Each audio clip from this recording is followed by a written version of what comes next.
Okay, let's dive right into this explainer and cut straight through those alarming headlines. You've probably seen the news recently blowing up about a cruise ship hantavirus outbreak, and it is incredibly easy to just let anxiety take the wheel.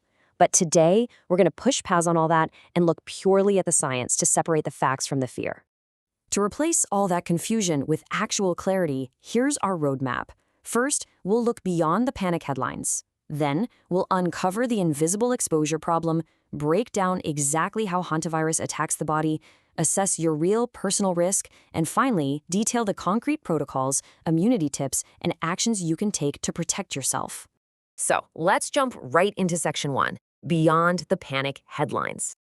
How you process a scary headline literally dictates how well you can protect yourself and your family. Most of us fall into one of two traps, right? On one side, there's immediate alarm, just pure panic without any real context. And on the flip side, we've got immediate dismissal, apathy, false reassurance, that standard, oh, here we go again mindset. When you see news of an outbreak, both of these reactions will leave you entirely unprepared for the actual risks. You just can't make smart health decisions from a place of panic or a place of denial. So we've got to totally abandon both the panic and the apathy. We want zero fear-mongering and zero false reassurance. Our only real weapon here is accurate scientific information. That is the one tool that actually empowers you and allows you to make completely rational decisions about your health. And honestly, science gives us a massive advantage here because hantavirus isn't some mysterious new plague. We've actually been studying it for over 50 years. It was first discovered way back in the 1970s near the Hantan River in South Korea. And there's actually a wild bit of history here. During the famous 1993 Four Corners outbreak in the U.S. Southwest, the virus initially baffled top doctors. They couldn't figure out why perfectly healthy young adults were suddenly falling gravely ill.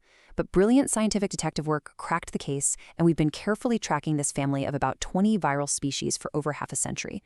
Moving on to Section 2, the invisible exposure problem.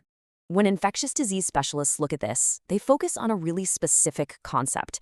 Is a pathogen novel or known? Unlike those terrifying early days of COVID-19, where we basically had no idea how it moved, hantavirus is a known pathogen. We've got decades of data, we know exactly what its transmission routes are, and spoiler alert, it absolutely does not spread person to person through respiratory droplets and a crowded room. Instead, it's a lot more like a stealth attack. Here's how the invisible exposure problem actually plays out. Step 1, a specific rodent, like a deer mouse, leaves traces of urine or droppings in an enclosed space. Step 2, weeks or even months pass, and that material dries out. Step 3, it degrades into microscopic, completely odorless dust. And then step 4, you just walk into your garage or shed to do some sweeping, and you silently inhale it. There's no sensory warning, no alarm bells. You breathe it right in without ever knowing the danger was even there. Which brings us to Section 3, how hantavirus attacks. Once that silent exposure happens, well, we have to be completely honest about the numbers here. There are two major ways this presents in the body, and they are both incredibly serious. In the Americas, we see hantavirus pulmonary syndrome. This rapidly fills the lungs with fluid and carries an approximate 38% fatality rate. Over in Europe and Asia, the presentation is hemorrhagic fever with renal syndrome. This one aggressively targets the kidneys, causing severe inflammation and acute failure, with a fatality rate that can reach up to 50% in the more severe strains. I know those numbers sound absolutely terrifying, but before you panic, you have to understand the stark mathematical difference between the case fatality rate and the incidence rate. Yes, the case fatality rate, meaning what happens if you actually get infected, is extremely high. But the incidence rate, which is the actual number of people who ever encounter the virus and get infected in the first place, is incredibly low. Grasping that massive difference, that is the aha moment that separates rational health awareness from completely unhelpful panic. All right, let's get into Section 4, assessing your real risk. That crucial distinction between fatality and incidence leads us straight to figuring out your actual personal danger. Are you at risk just sitting on an airplane? No, because this virus requires highly specific rodent-contaminated enclosed environments to spread. Now, there is one rare exception we know of. The Andes virus in South America has shown some very limited human-to-human transmission. But because the overall window for exposure is so incredibly narrow, the World Health Organization assesses the global population risk as definitively low. However, a low global average means absolutely nothing if your daily life puts you right in the crosshairs. If you're an agriculture worker, if you work in forestry, older construction, pest control, wildlife management, or even if you just live in a rural area with known rodent activity around your property, your individual risk is far, far higher than someone living in a high-rise city apartment. Context really is everything here. So let's talk about what you can actually do in Section 5, Protocols, Immunity, and Action. Listen, if you are opening up a hunting cabin, an old shed, or a storage unit, this cleaning protocol is totally non-negotiable. Step 1, open everything up to ventilate the space and wait at least 30 minutes. Step 2, put on an N95 mask. Step 3, spray all surfaces down with a 1 to 10 bleach to water solution. And Step 4, wet wipe those surfaces. You must absolutely, categorically, never dry sweep or use a standard non-HEPA vacuum. Doing that just instantly launches those invisible, dangerous particles straight into the air you're breathing.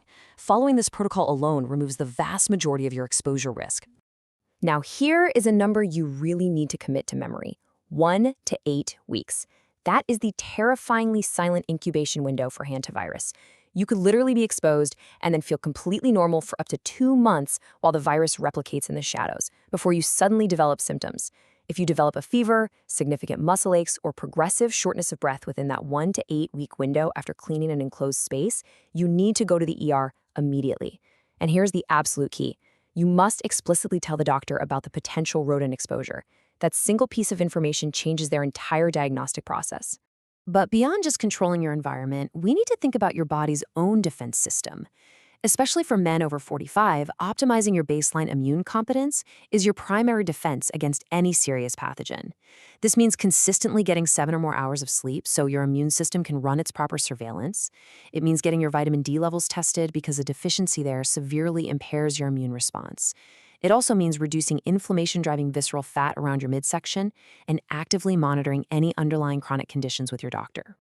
Knowing the stealthy nature of this threat, I want to leave you with one incredibly critical question to think about today. Do you have an unchecked, enclosed space in your life right now? Maybe a shed, a basement, a storage unit, or a barn that you haven't really assessed for rodent activity? Because the real danger isn't the virus making headlines on your feed. It's that invisible dust sitting quietly in the dark. Take control of your environment, apply the protocols, and stay safe out there.